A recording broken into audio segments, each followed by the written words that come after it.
Selamat pagi dan salam sejahtera bagi semuanya. Berdiri kami di sini ingin mempresentasikan hasil kerja kelompok kami yang berjudul tentang usaha dan energi. Sebelum kita masuk ke dalam materi, alangkah baiknya kami memperkenalkan diri terlebih dahulu. Saya selaku moderator bernama Yeskia Martoni Serait dan rekan saya Tina Mata Simanjuntak. Saya Junior Pasaribu. Saya Franciscus Pardana Selamatan. Baik, tanpa berlama-lama kita masuk ke dalam materinya. Yang menjadi pendahuluannya ialah konsep usaha dan energi merupakan alternatif lain untuk memecahkan persoalan berat tanpa menghadirkan hukum Newton, juga memecahkan persoalan berat bila gaya yang bekerja pada partikel tidak tetap atau konstan. Baik, di sini saya akan menjelaskan apa itu usaha. Usaha adalah hasil kali gaya dengan cara perpindahan menurut arah gaya dan perubahan energi dari satu bentuk ke bentuk yang lain. Usaha dibagi menjadi dua, yaitu usaha oleh gaya yang konstan, usaha oleh gaya yang berubah. Di sini saya akan menjelaskan satu, yaitu usaha oleh gaya yang konstan. Usaha oleh gaya yang konstan ini terdiri atas gaya yang searah dengan arah pergerakan benda, yaitu benda bergerak sepanjang garis lurus dalam arah gaya tersebut. Rumusnya yaitu W sama dengan Fs. Di sini juga kami melampirkan gambarnya agar termudah dipahami. Dan kedua yaitu gaya yang tidak searah dengan pergerakan benda. Apabila gaya yang bekerja pada benda tidak searah dengan perpindahan, maka usaha yang dilakukan didefinisikan sebagai hasil kali antara komponen gaya yang searah perpindahan dengan jarak perpindahan.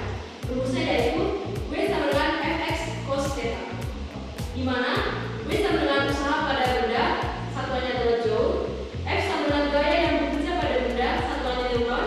F cos theta yaitu komponen gaya yang searah perpindahan, satuannya Newton. Dan X yaitu perpindahan benda, satuannya meter. Oke, selanjutnya adalah pembahasan pada poin kedua, yaitu usaha oleh gaya yang berubah. Jika gaya yang bekerja pada benda merupakan fungsi posisi X dan dalam waktu dt benda berpindah sejauh dx, maka usaha yang dilakukan adalah dw sama dengan f dx. Selanjutnya gaya pulih adalah gaya yang selalu mengembalikan posisi benda ke posisi semula, yaitu rumusnya f sama dengan min kx, di mana f sama dengan gaya pulih atau n, x perpindahan atau m, k konstanta pegas atau n per m. Selanjutnya, apa itu energi? Energi adalah kemampuan benda melakukan usaha karena kecepatannya. Energi dibagi menjadi dua, yaitu satu, energi kinetik, kemampuan benda melakukan usaha karena kecepatannya atau gerakannya, W sama dengan AEK. Selanjutnya, dua, energi potensial, kemampuan benda melakukan usaha posisinya atau karena pada benda itu mengalami gaya gravitasi bumi, yaitu W sama dengan AEP. Selanjutnya, daya atau laju usaha yang dilakukan setiap waktu, yang rumusnya P sama dengan FP, di mana P sama dengan daya atau W, F gaya yang bekerja atau N, dan P kecepatan benda.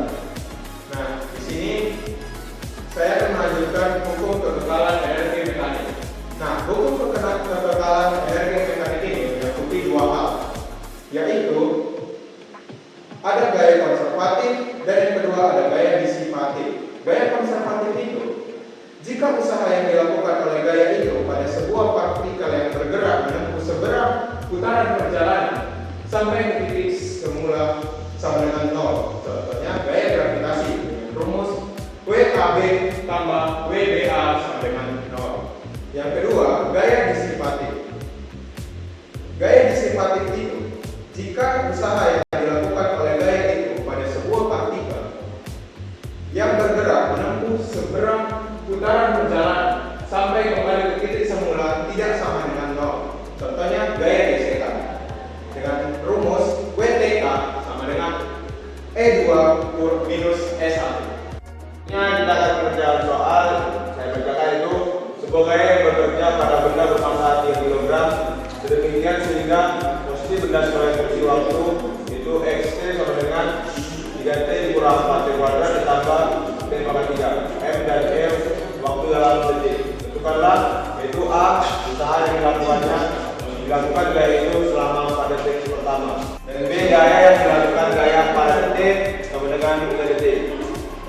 sebelum mengerjakan soal ini kita harus menemukan persamaan kecepatan dan percepatan, yaitu xt sama dengan 3t dikurang 4t kuadrat ditambah t pangkat 3. Vt sama dengan dxt per dt, yaitu Vt sama dengan t dalam kurung 3t kurang 4t kuadrat ditambah t pangkat 3 per dt. Pt sama dengan 3 dikurang 8t ditambah 3t kuadrat. Selanjutnya AT sama dengan dV 1 per dt. Selanjutnya dt kurung 3 kurang 8t ditambah 3t kuadrat per dt sama dengan min 8 ditambah 1t. Si A, yaitu kita memakai rumus W sama dengan integral M dx sama dengan integral N A dx. Selanjutnya W sama dengan integral 0 sampai 4, yaitu 3 dalam kurung 3 dikali dalam kurung 8 dengan 8 ditambah 6t dikali 3 dikurang 8t ditambah 3t kuadrat dt.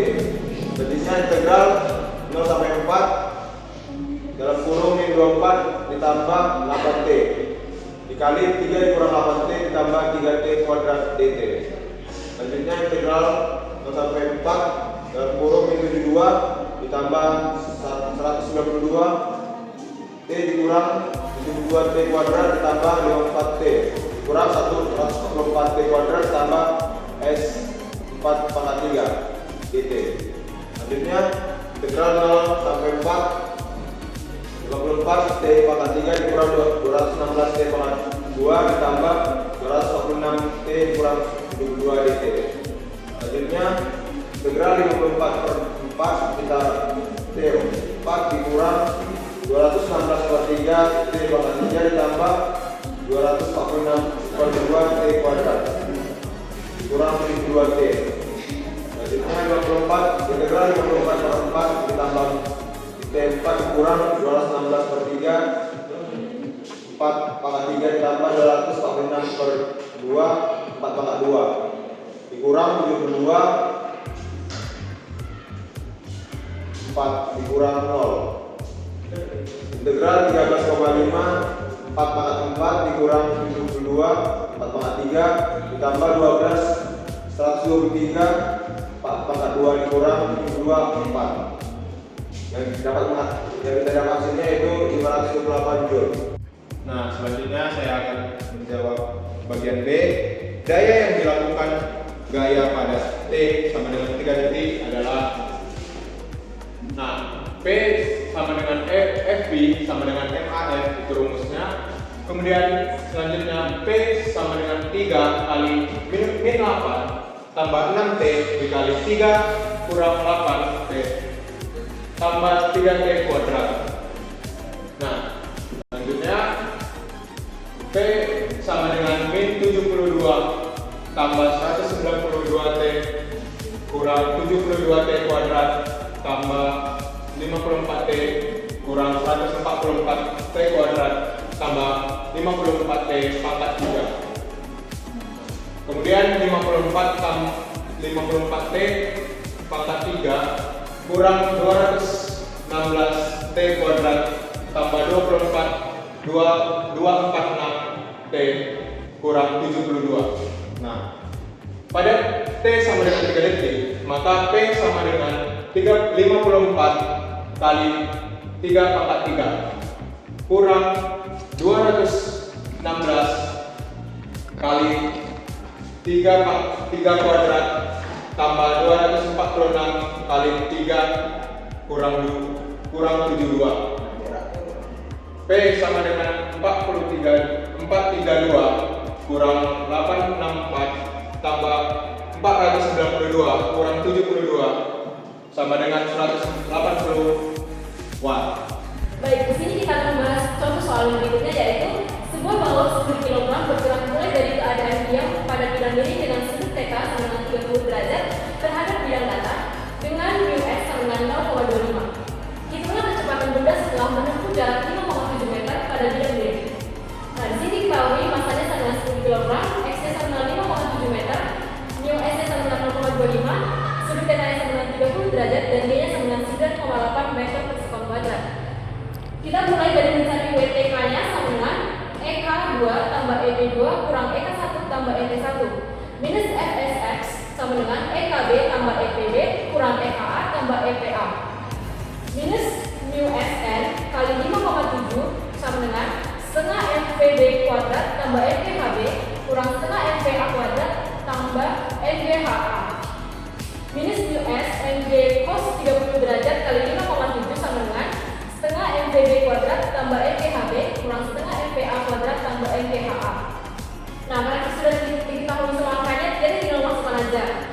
Minus 0,25 kali 10 kali 9,8 kali 0,86 kali 5,7 sama dengan setengah kali 10 VB kuadrat tambah 0 kurang 0 tambah 10 kali 9,8 kali 2,85. Dan hasil yang kita dapat yaitu minus 120,1 sama dengan 5 VB kuadrat kurang 279,3. Dan 5 VB kuadratnya itu dipindah ke ruas kiri dan minus 120,1 ini dipindah ke ruas kanan dan hasilnya menjadi 5 VB kuadrat sama dengan 159,2. VB kuadrat sama dengan 31,84 dan supaya kuadratnya hilang kita akan kanan aja 31,84 dan hasilnya kita yaitu 5,7 meter per sekon. Nah, kesimpulannya teman-teman, usaha terjadi ketika suatu gaya menyebabkan benda mengalami perpindahan. Energi terdiri atas energi kinetik dan energi potensial yang dapat saling berubah. Sedangkan jumlah energi mekanik tetap jika hanya bekerja gaya konservasi sesuai hukum kekekalan energi mekanik. Baik, sekian pemaparan materi dari kami. Kami ucapkan terima